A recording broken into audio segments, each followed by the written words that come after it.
offering is the truth. Nothing more. Good evening, everyone. I just want to answer this question really quick because I keep getting it from several of my friends. But the first guy that asked me this was a friend of mine on Facebook, Jeff. He asked a question.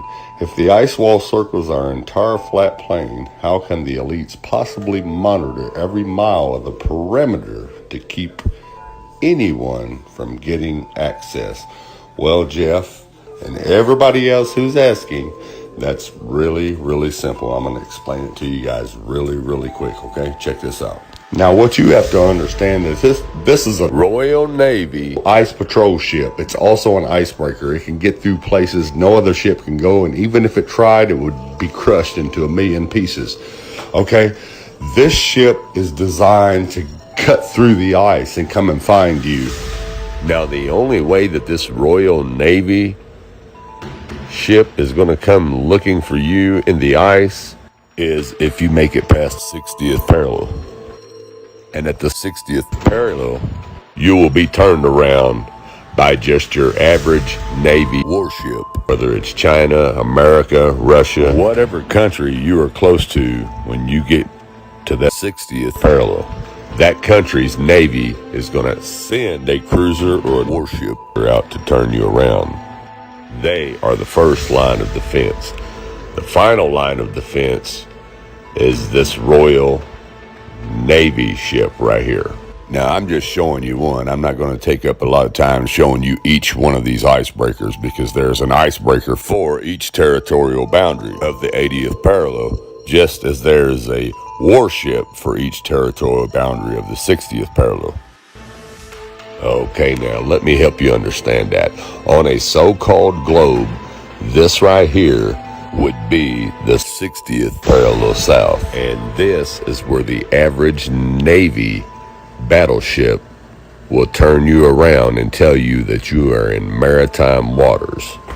Okay, now that you understand that, on a so-called globe, this right here would be the 80th parallel south, which is basically the whole coast of what you have been taught to believe as the Antarctica. And this is where the Royal Navy icebreaker ship will track you down. Now let's have a look at the 80th parallel on a flat earth map.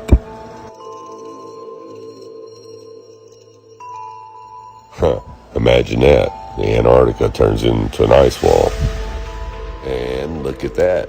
The 80th parallel is the perimeter of the ice wall, which the Royal Navy icebreaker protects. And like I said, there is one of these icebreakers for each territorial boundary.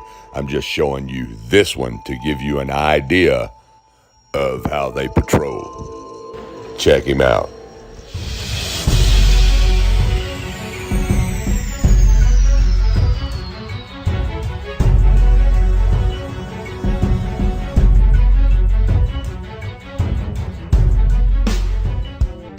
HMS Protector spends up to 330 days a year in the ice-packed seas of the South Atlantic and fulfills a unique support role. This ice patroller is equipped with 2 cranes capable of lifting up to 60 tons of supplies. With 4,741 horsepower and a uniquely shaped bow, Protector has the capacity to break through thick ice. Up to 65 personnel on board are given huge amounts of responsibility, rotating within a 330-day patrol. HMS Protector also provides support to the British Antarctic Survey, providing manpower and supplies to the 2 stations that secure a British presence in the area. The vessel arrived at Portsmouth Naval Base in May 2011, tasked with renewing the Royal Navy's ice patrol presence in the South Atlantic. Tasked with renewing the Royal Navy's ice patrol presence in the South Atlantic. Tasked with renewing the Royal Navy's ice patrol presence in the South Atlantic. But the Protector, which finally departed Teesside at the end of last week, is a ship far better suited to serving on the edge of the frozen wasteland. Serving on the edge of the frozen wasteland. Serving on the edge of the frozen wasteland. The ice makes it impossible for ships to reach any of the bases for about 8 months of the year. We can only get through between November and March. That's summer down here. After that, the power of the ice is so great, even a modern ship would be crushed if it was trapped in it. So, like I was saying, this Royal Navy icebreaker ship is designed to cut through this ice and come find you. You also have buoys on the ocean that have been there for a long time. I think maybe even all the way back to maybe World War II. But anyways, check this out. Even if you can go under the radar of the Navy, they have these buoys that set off signals that will notify the Navy of your exact location. Now, 10 chances out of 10 are that you're not going to pass just the average Navy battleship. If you do, of course, then you have this Royal Navy icebreaker ship waiting on you. That's his job. That's what he does. Here is a Google diagram of how it works. Just simple towers. The buoys are like towers on the ocean because the ocean is flat. So they send a signal to each one. And as soon as that signal goes off, when the waves get just a little bit rough, they know exactly where you are. And if you've ever seen a Navy radar, you would know that. Look at it. It's a flat, round disc. Shows the whole Earth. Now, I'm going to show you guys something. They even show you how they can find you without using radar. They hit it in the movie. Check this out. Pearl Harbor here. We're approximately here. And they, whatever they are somewhere in the middle. We're trapped out here. What we know right now is we can't target them unless we have a plain line of sight. Without radar, we have no way to track them, correct? Correct. Okay, so they can't see us and we can't see them. And we have no way to hit them from a safe distance. There is a way. A way. A way of seeing them without seeing them. You're going to reference Art of War right now, aren't you? What are we supposed to do? Fight the enemy where they aren't? Move like water? My way is much more simple. We've been doing it to America for 20 years. Water displacement. How do you track water displacement? Tsunami buoys. Tsunami buoys. You have them surrounding your islands, transmitting displacement data. We hack into their transmissions, form a grid. You can't track anything without radar. I don't need radar. Just the radio frequencies. Turn off Aegis radar, please. Who is this guy? Chief Moore. Sir. Secure spy. Secure spy, sir. Display no data. No idea. Yes, correct. You heard him. Display no data.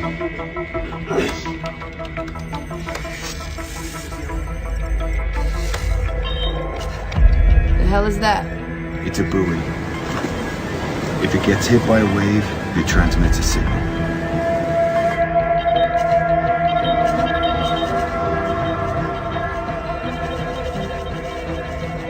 Bring up chart plot. Chart plot. Bring it up.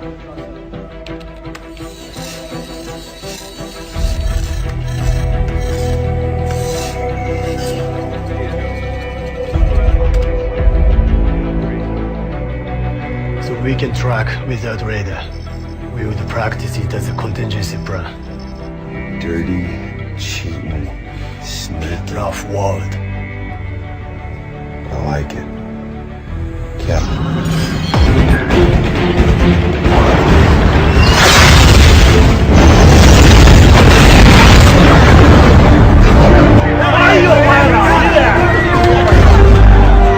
Like I said, the buoys are like towers. They give off a signal, people. So no matter where you are on that ocean, they know exactly where you are. Now, I cannot show you what will happen if you do so happen to make it to the 80th parallel south, but I can tell you what happened to some people who tried. Check it out. The Dagbladet. Polar explorer and television celebrity Jarl Andahoy, 38, sits in the dock, the Nordtroms District Court, accused of having carried out his third voyage south of the 60th parallel in Antarctica without permission. He is also accused of having sailed without insurance, so the provisions of the Antarctic Treaty requires. The expedition took place a year ago, where, among others, comedian Anne Cat Hareland, 43, and rock guitarist Peter Barley, 50, was on the journey. The voyage constitutes television program Berserk in Pioneer Waters, which premieres on TV Norge tonight. There's an advanced sentence. Andohoy believes the charges against him are baseless. He points out that the sailboat is registered in Russia and claims to have acquired permission from the Argentine authorities before the expedition started. Ever since 2011, I have been treated as terrorist in Antarctica by the Foreign Ministry and the Norwegian Polar Institute. They've stolen equipment, withheld information, and tried to stop my expeditions, says Andohoy. He believes everything started 5 years ago when he went on an expedition aboard Antarctic yacht Berserk with a crew of 4. The aim was to celebrate the 100-year anniversary of Roald Amundsen's trip to the South Pole.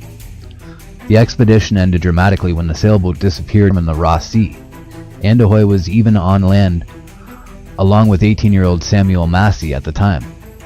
Comrades Robert PCP, who is 34, Tom Gizel Bellica, 36, and South African Leonard J. Banks, 32, were never found. Andohoy was fined 25,000 kroners after the expedition. He endorsed this writ. In 2012, he returned to Antarctica to find out what had happened to his friends. Again, Andohoy was fined for having traveled to Antarctica without licenses and insurance. Foreign Affairs and the Norwegian Polar Institute have opposed and tried to stop me. They still do. The entire input on this matter was that I had permission to sail, something I had said, Andohoy said, adding, "It will be exciting to see where they are now. This is a tragedy for me and other relatives who have lost shipmates and sons in Antarctica. The essential question is if there was an accident that was just swept under the carpet. Unreasonable. Foreign Ministry rejects accusations of the Arctic explorer." The documents showing Andohoy alleged authorization of Argentine authorities for permission to conduct the voyage were sent over to the prosecutor late Tuesday night. They were assessed whether grounds for the examination. The reason is Andohoy complained that the dismissal was a violation of protection zone determination. The Berserk believed they died unnecessarily. 3 crew members, Robert and 32, Tom 34, and Leonard 36, Antarctica on the Bezelschnitter and Horseshoe Bay, McMurdo Sound. Samuel and Massey were back from the pole before the Berserker disappeared. Andohoy got a text from the crew that read, "Everything is good, atmosphere is good in Horseshoe Bay. Contact us." Expedition participant Manuel Hernandez has gone through these documents today. Prosecutors reject Andohoy's written permission. The prosecutor asked today about the 30-day suspended sentence and fined 45,000 kroners for Jarl Andohoy. "I do not wonder if I will be convicted.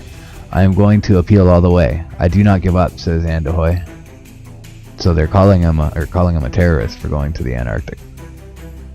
Okay, so as everyone can see, these are the things that will happen to you if you get caught somewhere between the 60th and the 80th parallel in maritime waters under the Antarctic Treaty.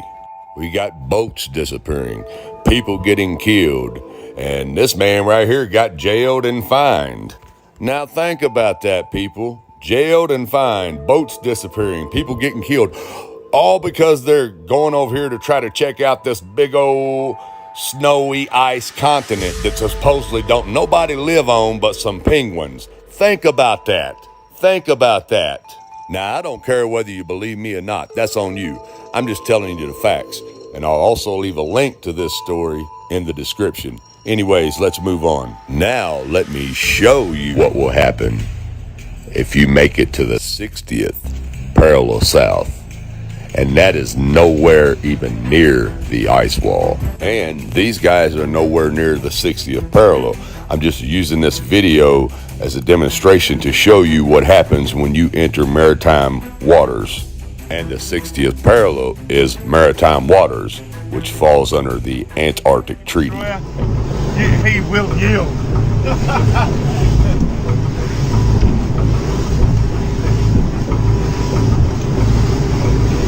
He be thinking, That cheeky better not cross my bow. Yeah. Stop, Josh. They take it seriously. What did they say? You got to yield. You can't just fucking. They think you're going to charge them. We don't know for sure, but they did say something. No, they did. They come back last fall. Yeah, fucking talk to them. Actually going around. He's turning. Stop. He's turning. He is actually turning. He said about the ship yesterday. No, he is turning. Fucking hell, what have we done now? It's turning, Josh. Just sit still. He's slowed down, has he? Yeah, he's really slowed down. No doubt we were in trouble. What for? It's coming to us. He's coming to He's got the shits because by Port now. This is Warship Hobart, Warship Hobart, channel 16, over. 16. yeah, we got you, mate. It's bad boys. Did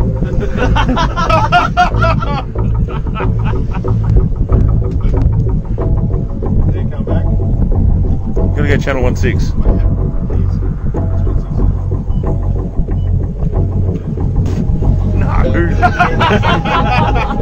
Hobart, you are in a maritime exclusion area. Please report your intention. Oh, who the fuck's that? We're heading to the shelf to go. Just say we're out fishing. Heading out fishing. No, we're just heading out fishing. Get the dinghies out, boys.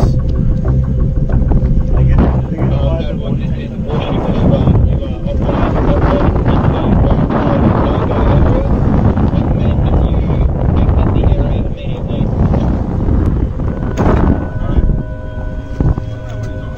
Going that way. We're just traversing. But they're not killing anyone. Is there a helicopter coming at us now?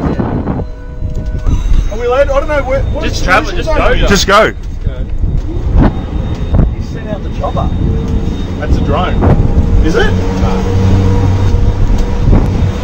That's unreal. Now, like I said, these guys were nowhere near the 60th parallel. I'm just giving you an idea of what happens when you reach the 60th parallel, which is maritime waters. Anytime you enter maritime waters, this warship right here, not this specific one, whichever one is patrolling that territorial boundary, will turn you around. Now, let's say you can make it past this territorial boundary of the 60th parallel. Also remembering that you can only make this trip 3 months out of the year before the ice fields start closing in. So let's say you can make it that far and somehow get close to the 80th parallel, which is where the Royal Navy icebreaker will be on guard and patrolling. And now, let's just say you can get past that bad boy. If you do, then you have about 5 or 6 foot of ice that's frozen on top of the ocean water that you have to break through. And you have to break through miles of that ice before you even get to the real ice wall. Personally, I think the unconquered south face is the only one worth scaling. It's a 20,000 foot sheer wall of ice, but that's never stopped me before. Risk? Of course I'm aware of the risks. Thank you for your concern. So let's say if you can get past all the ice on the ocean and make it to the wall, then you have to find a way to get up the 200-foot wall, okay? Now, let's say you can get past all that. Then what you have is an ice desert that just goes on and on forever, filled with mountainy terrain and temperatures that are 150 degrees below zero. Now, if you can somehow make it past all that, you might find the firmament. Everyone, thanks for watching, and God bless.